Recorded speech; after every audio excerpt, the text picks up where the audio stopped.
Hi అండి, అందరికీ నమస్తే. ఈరోజు మనం చుట్టలు బియ్యంతో అన్నంతో చుట్టలు ఏ విధంగా చేసుకోవాలో చూద్దాము.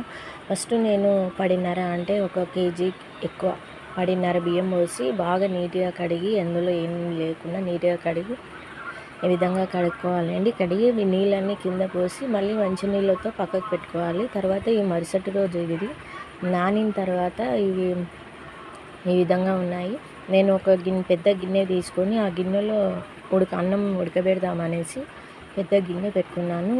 ఇప్పుడు మనం పడిన్నర అంటే ఒక పడిన్నర బియ్యం కదా, దానికి రెండింతలు ఎక్కువ పోసుకోవాలండి.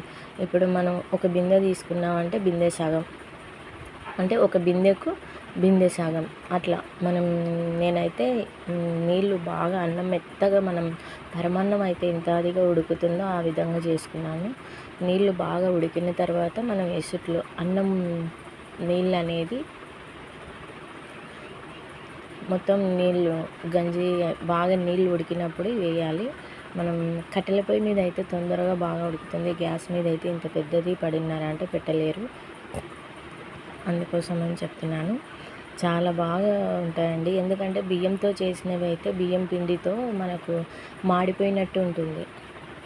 ఇప్పుడు ఇందులో ఉప్పు, జీలకర్ర, వాము అన్నీ వేసాను.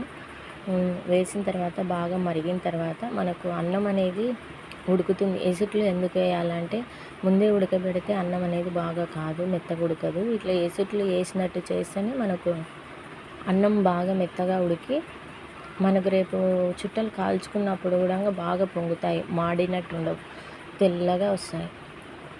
అందుకోసం సోలాపొడి అవసరం లేదండి, సోలాపొడి వేయాల్సిన అవసరం లేదు. చూడండి, జీలకర్ర, వాము అన్నీ కనిపిస్తున్నాయి కదా. ఈ విధంగా మొత్తం మెత్తగా మనం ఉడకనివ్వాలండి. ఇంకా నీళ్ళు పోయాలి, ఇంకా ఉడకాలి. చూడండి ఎంత బాగా మెత్తగా అయిపోయిందో. ఇంత బాగా మెత్తగా కావాలి. మనం పిల్లలకు ఉగ్గు పెడితే ఎలా ఉంటుందో అంత బాగా మనకు మంచిగా మెత్తగా అయిందంటే మనం చుట్టలు వేసేటప్పుడు బాగా పడతాయి. కాకపోతే కొంచెం చల్లగా అయిన తర్వాతనే చేయాలి, ఎందుకంటే మనకు వేడి మీద ఉన్నప్పుడు కొంచెం బాగా రాదు. అందుకోసమని మనం నీట్గా అయిన తర్వాతనే మనం వేడి చల్లారిన తర్వాతనే చుట్టలు వేసుకోవాలి, చాలా బాగుంటుంది. ఈ విధంగా చూడండి ఎంత బాగా చుట్టలు ఈ విధంగా వేసుకున్నానండి. మొత్తం చుట్టలన్నీ ఇదే విధంగా వేసుకున్నాను. మంచం వేసి కింద వేస్తే దుమ్ము వస్తుంది అనేసి నేను మంచం వేసి మంచం పైనే ఒక చీర అంటే బట్ట చీర వేసి దానిపైన చుట్టలు పెడుతున్నాను. ఈ విధంగా మొత్తం చుట్టలు పెట్టేసుకున్న తర్వాత మనకు సాయంకాలం ఎండ ఉంటే బాగుంటుంది. ఎండకైతేనే తొందరగా ఎండి మనకు ఊడిపోయి బాగా వస్తాయండి, పచ్చిగా ఉంటే రావు. అందుకని నేను ఎండలో పెట్టాను.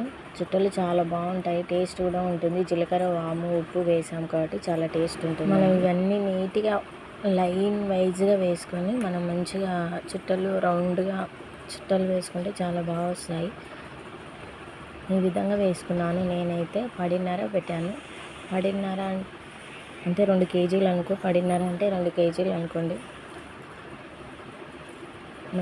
పెద్ద గిన్నెలో వెడల్పుగా బాగా ఉండాలి, లేదంటే మనకు చిన్న గిన్నెలో అంటే సరిగ్గా ఉడకక అన్నం బాగుండదు. ఈ చుట్టలు అయితేనే బాగుంటాయండి, ఎందుకంటే మనము ఇవి అన్నం ఉడుకుతుంది కాబట్టి బాగా మనకు టేస్ట్ అనేది బాగుంటుంది. మామూలుగా పొడిది అయితే కానీ అవి టేస్ట్ ఉండవు, ఒట్టిగా అన్నట్టుగా ఉంటాయి. ఇవి టేస్ట్ బాగుంటాయి, మనకు తిన్నా అరుగుతుంది, ఏం కాదు, ఇవి హెల్దీ ఉంటాయి, చాలా బాగుంటుంది. నేనైతే ప్రతి ఇయర్ ఇవే పెట్టుకుంటానండి. అన్నం ఉడకబెట్టింది. ఇవి గాలి ఎక్కువగా ఉంటే ఈ విధంగా ఉంటుంది. గాలి అనేది ఎక్కువ లేకుండా మనం నీట్గా కొంచెం ఎండ బాగా వచ్చినప్పుడు పెట్టుకోవాలి, కానీ ఎండకు పెట్టలేము, కొంచెం 7-8 లోపలే పెట్టేసుకోవాలి. ఈ ఏప్రిల్లో మాత్రమే పెట్టాలండి ఇవి. మే, జూన్లో అయితే గాలి మోడాలు ఉంటాయి కాబట్టి దుమ్ము అలాంటివి వస్తాయి, అందుకోసమని పెట్టుకోవడానికి రాదు, బాగుండదు. చూడండి చుట్ట అనేది ఎంత ఈజీగా పడుతుందో, ఎంత బాగా వస్తుందో కదా. చూడండి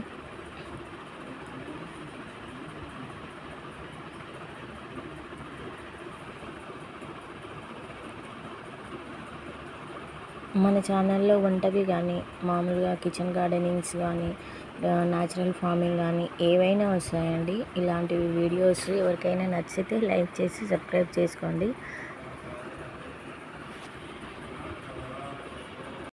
మనం ఎంత కష్టపడాల్సిన అవసరం లేదండి. ఈజీగా తొందర అయిపోతుంది. అన్నం ఉడకబెట్టేది ఒకటే లేటు అంతే. తర్వాత చుట్టలు వేసుకోవచ్చు. చూడండి సాయంకాలం అంటే సాయంత్రానికి ఒట్టిగా ఎండిపోయి ఈ విధంగా అయ్యాయి చుట్టలన్నీ. వీటిని అన్నింటినీ దగ్గరికి అనేసి మనం నీళ్లు చల్లాలి. ఎంత బాగా నీళ్లు చల్లితే చీర అనేది నాని అవన్నీ మొత్తం పైకి ఊడొచ్చేస్తాయండి. చాలా బాగా వస్తాయి. ఇప్పుడు ఈ విధంగా వీటిని మనం మొత్తం నీళ్లు చల్లి మెత్తగా నానిన తర్వాత వీటన్నింటిని తీసుకున్నట్లయితే మనకు చుట్ట అనేది బాగా ఊడిపోయి కింద పడిపోతుంది. నీళ్ళు చల్లితే ఈ విధంగా చేసుకోవాలి. బాగా ఈజీగా వస్తాయండి. బట్టకి ఏం అతుక్కపోవు. చాలా బాగుంటాయి. ఒకసారి ట్రై చేసి చూడండి. చుట్ట అనేది ఖచ్చితంగా అతుక్కపోకుండా చాలా బాగుంటాయి. వీటిని మనం ఇంకా ఇంకా 2 రోజులు కానీ ఎండలో ఆరబెట్టామంటే మనకు తొందరగా చెడిపోకుండా సంవత్సరం మొత్తం వాడుకోవచ్చు. చాలా బాగుంటాయి, టేస్ట్ ఉంటాయి. మనకు ఇంట్లో చేసుకున్న ఫుడ్ బయట తెచ్చుకున్న ఫుడ్కి చాలా డిఫరెంట్ కదా. మనం ఎప్పుడైనా సరే స్టోర్ చేసుకొని మనం ఎప్పుడైనా సరే తీసుకోవచ్చండి. ఎంత చూడండి ఉట్టిగా నీళ్లు చల్లి తీసిన బట్ట బయటికి ఎంత అదిగా ఊడిపోయి పడాయో చూడండి. ఈజీగా వస్తాయండి. అప్పడాలైనా సరే ఇంతే, చాలా బాగుంటాయి. ఈ విధంగా పెట్టుకున్నానండి. నేనైతే ప్రతి ఇయర్ నేను ఇదే విధంగా పెట్టుకుంటాను. నేను చుట్టలు అయినా అప్పడాలైనా ఏవైనా సరే నేను ఇదే విధంగా పెట్టుకుంటానండి. థ్యాంక్ యూ సో మచ్ అండి.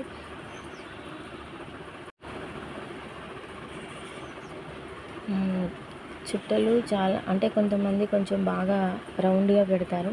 నేను తొందర ఎండ బాగుందని ఎలాగో అలాగ పెట్టేశాను.